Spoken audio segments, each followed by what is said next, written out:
Have a Nice Death é um roguelike com um visual incrível, proposta interessante, colocando para controlar a Senhora Morte num sistema corporativo recheado de piadinhas sobre trabalho e dia a dia numa empresa. A ideia do game é muito divertida e desafiadora, já que roguelike em ação 2D tendem a te fazer ter comandos rápidos nos controles e reação mais rápida ainda diante dos inimigos na tela. E a Have a Nice Death consegue reunir ideia de jogos como Hades, vencedor do game do ano de 2021, e ter elementos do Dead Cells, vencedor também do jogo de ação do ano de 2018. Contudo, Have a Nice Death pisa na bola em alguns pontos e tem uma falha pior ainda relacionada à sua performance no Nintendo Switch, algo que não é visível nas primeiras horas de jogo. Mas vamos conversar tudo isso durante o vídeo, que pretendo ser direto ao ponto para você decidir por conta própria se Have a Nice Death vale a pena ou não para você, já que eu paguei R$ 30,88 nele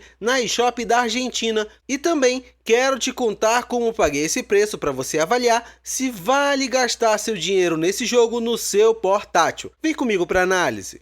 Primeiro, preciso te dizer que a história do game é uma primícia muito boa. Você controla a Senhora Morte, que depois de crescer uma gigante empresa, ficou atolada de papelada por conta da burocracia da empresa. Mas algo dá errado e ela precisa ir pessoalmente nos setores da corporação resolver essa bagunça, tendo vários personagens secundários com suas motivações e diálogos, que esses têm como tom sempre o humor. Mas elas podem começar a se tornar desinteressantes, se tornando facilmente puláveis para você voltar para a ação, pois por todos terem o mesmo tom de humor, você não tem variação. Contudo, isso nem mesmo é uma falha ao meu ver, pois para os que forem jogar esse roguelike numa frequência espaçada, provavelmente irão se divertir a cada diálogo, mas para os que desejam jogar direto por horas seguidas, como eu fiz, sentirão isso, pois comparado ao Hades, que fez essa construção de enredo e história de personagens secundários com maestria, aqui no Have a Nice Death fica um pouco a desejar. Que vale te dizer, o jogo está todo localizado em português do Brasil e com legendas num tamanho ideal para a telinha do Switch ou para a TV, quando o videogame está ligado à dock.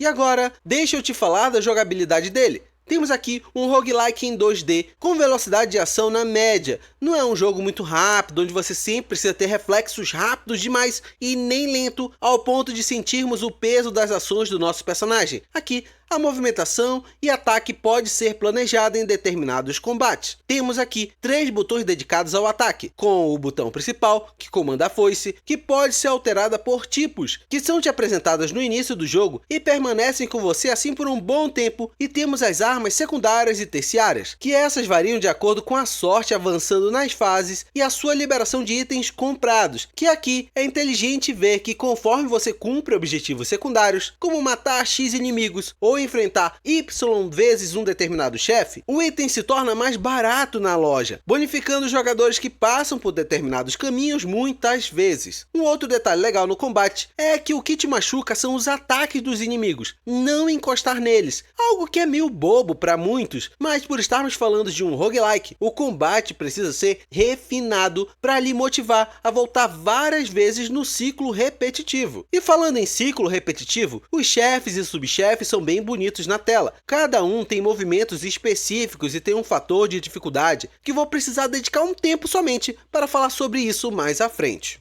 Lembra que te falei que você passeia na Corporação da Morte? Por aqui, os cenários mudam a cada andar que você seleciona, sendo perceptível o visual feito com carinho nos detalhes ao tipo de andar que você está. Infelizmente, as fases não são criadas de forma procedural, então, depois de várias repetições, você nota que as fases são repetidas, somente alterando por onde você inicia elas. Aliás, é aqui que surge um dos problemas notáveis do jogo no Nintendo Switch na sua versão 1.01. Temos problemas de performance no game, que ocorre depois de longas horas jogando ele e alcançando andares avançados do jogo. Possivelmente, é uma falha que a desenvolvedora pode arrumar, pois é notável que isso ocorre depois de um tempo jogando, sempre no início de cada andar avançado, sumindo o problema de performance quando você fecha o jogo por completo, liga ele novamente e volta a jogar. Além de algumas vezes que o jogo travou a sala por fazer desafios de matar inimigos, mas esqueceu de enviar os inimigos. Mas bastou aguardar um bom tempo que o jogo entendeu que ele não enviou os inimigos e destravou a sala. Mas fica a ressalva desses problemas aqui, mas que no futuro próximo devem ser resolvidos, pois fora esses problemas, o game roda muito bem no portátil ou na dock, mantendo as texturas do jogo para ambos os modos, mas aumentando a resolução na TV e tendo altas taxas de FPS na tela, para combinar com a ação do jogo.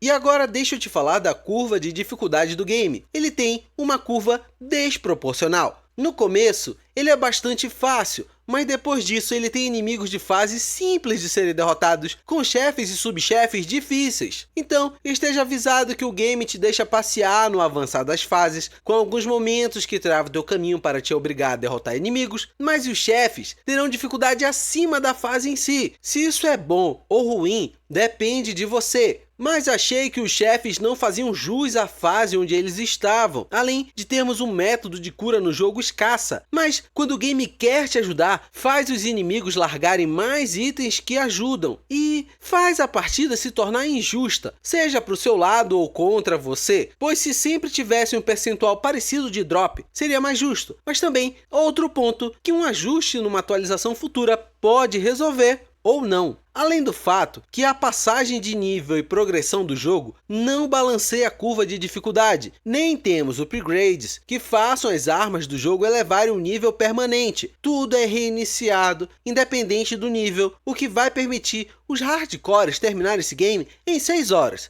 e outros levarão mais de 40 horas para terminá-los se não deixarem o jogo pelo meio do caminho. E para fechar, eu paguei R$ 30,88 na eShop da Argentina, mas infelizmente você não conseguirá mais pagar esse valor, pois eu fiz a pré-compra do mesmo, que depois do lançamento, a desenvolvedora correu para ajustar o preço por lá. Então, por hora, o menor preço dele é na eShop do Brasil, por R$ 66,00, um valor muito bom. Mas se você não tiver jogado Hades, um roguelike que trabalha melhor o desenvolvimento de enredo e personagens secundários, ou não ter jogado ao máximo Dead Cells, que tem ação em 2D também, mas com maior número de armas e maior conteúdo lançado por DLC, eu te recomendo ir num desses dois antes, pois nas promoções eles alcançam valores menores e são jogos no estilo roguelike melhores que o Heavy or Knives Death, ao meu ver. Mas se tiver jogado os dois anteriores, esse é um bom roguelike, com duração de tempo de jogo que varia entre 6 a 40 horas. Um pouco cansativo nos diálogos e chato por não estar com performance perfeita por aqui no Switch, mas não apaga o brilho de termos um roguelike com visual incrível e boa jogabilidade em 2D. Do mais, eu vou ficando por aqui. Me diz aí, pretende jogar Heavy or Knife Death no seu Nintendo Switch? Ou está jogando ele por aí e tem uma opinião também sobre o jogo? Deixa aqui nos comentários. Eu mesmo venho por aqui responder e tenho certeza que sua opinião vai ajudar outros que passarem por aqui. Do mais, deixei passando 2 vídeos do canal. Se algum deles for legal para você, clica aí que continuamos conversando por lá. Abração e até mais!